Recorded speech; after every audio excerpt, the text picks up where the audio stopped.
In my second area, I mentioned that the members fed us really well. So pretty much every night we were fed.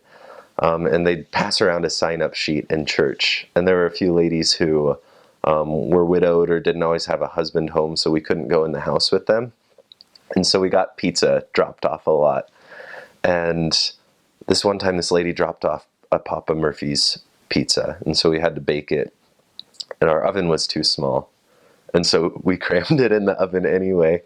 And it's our dinner break, so my companion, he goes to take a nap, and I go and I think I was writing a letter or something, and I look up about 5 to 10 minutes later, and there's smoke just spewing out of the top of the oven, and then our smoke alarm starts going off because I open the oven door, and so the smoke detector is, you have to stand on top of the refrigerator and then like get on your toes and reach up. It was really high.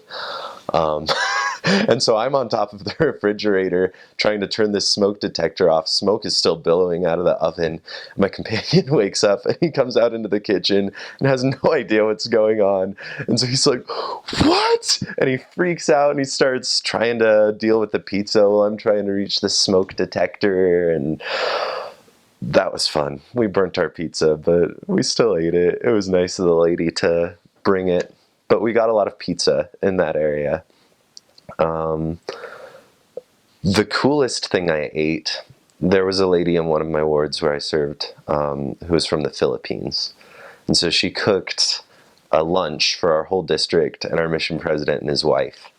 And so after district meeting one day, we went over there and ate some of her native food.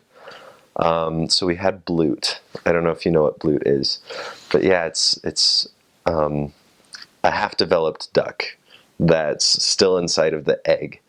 So you crack the egg and you drink this juice out, and then you eat the duck. And it was actually really delicious. It tasted like hard-boiled egg and chicken mixed together in a way.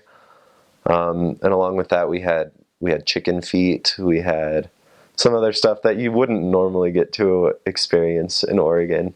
And so that was neat.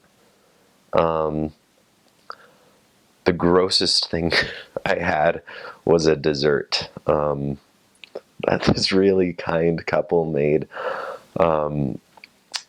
It was mayonnaise and Miracle Whip mixed together with a few fruit chunks thrown in there. And it was frozen into a bar about this thick. And after it was frozen, they put some mini marshmallows on top. But it was like eating frozen mayonnaise. And it was not the tastiest thing. We didn't know what it was at first, and so I'm eating it, and I'm trying to figure out what it is. My companion asks, he says, "What's in this?" And the man, he goes, "Fruit." And he kind of looks around like he doesn't want to say what else.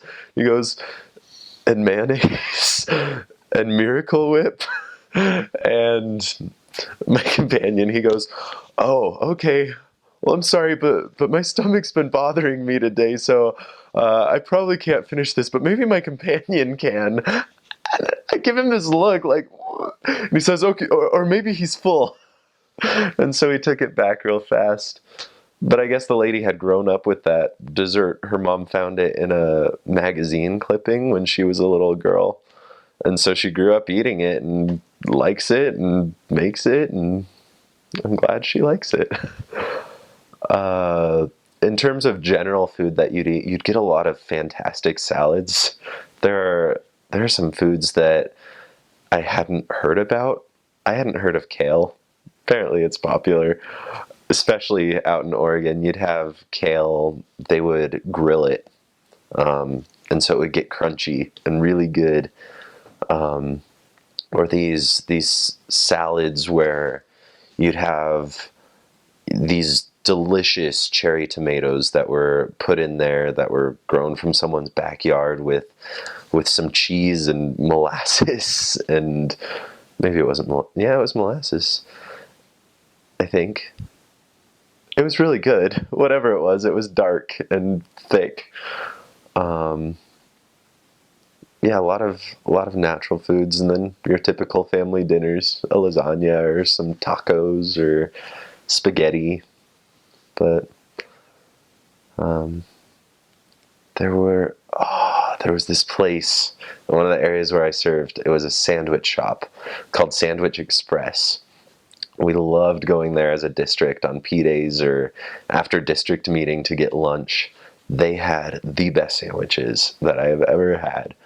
And they had really good French fries too, but oh, that was really good. So if you're ever in Newburgh or McMinnville, those are the places to go. In a place called McMinnville, there was also a hole in the wall shop called the Rib Slayer, and they had a challenge, a food challenge, where it was a pulled pork sandwich with ghost peppers and other spicy stuff on there. And you had to eat it, and it was massive, and you had to eat that and some coleslaw and potato chips within like 10 minutes. And I couldn't get more than probably 5 bites of my sandwich before I had to turn to the water pitcher. And so I drank like 2 full pitchers of water, and I got I got like chills and a fever. It was bad. It was spicy, but it was fun. um, a good challenge to try if you like spicy food challenges. Yeah, there are the food carts downtown and Voodoo Donuts. There's a place called Burgerville that's native to the Northwest, and they use a lot of native ingredients. So they'll have a seasonal item depending on what season it is. Maybe they'll have a different milkshake flavor or different types of French fries with different seasonings on top. And so that's a pretty cool place. But the food there is good. I gained 20 pounds on the mission because I was fed well. So, yeah.